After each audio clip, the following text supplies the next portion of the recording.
untuk bapak orang, terus saya tidak bisa telepon untuk PM Egyanus Kogoya meminta 5 miliar rupiah pada Gubernur Papua Pegunungan, John Tabo.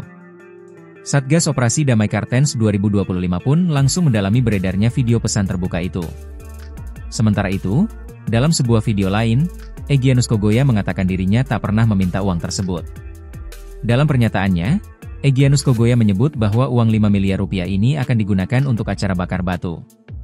Kasatgas Humas Operasi Damai Kartens, ODC, Yusuf Sutejo mengungkapkan pihaknya masih akan melakukan pendalaman. Hal ini dilakukan untuk memastikan apakah orang di dalam video tersebut benar Egyanus Kogoya atau bukan.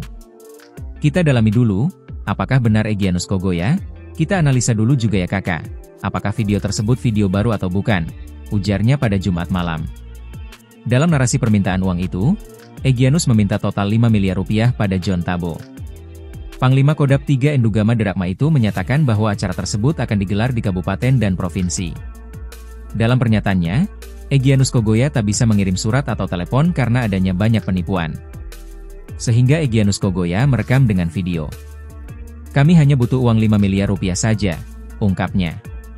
Belum diketahui kapan video ini dibuat tetapi, kini video tersebut telah beredar luas dan viral di sosial media.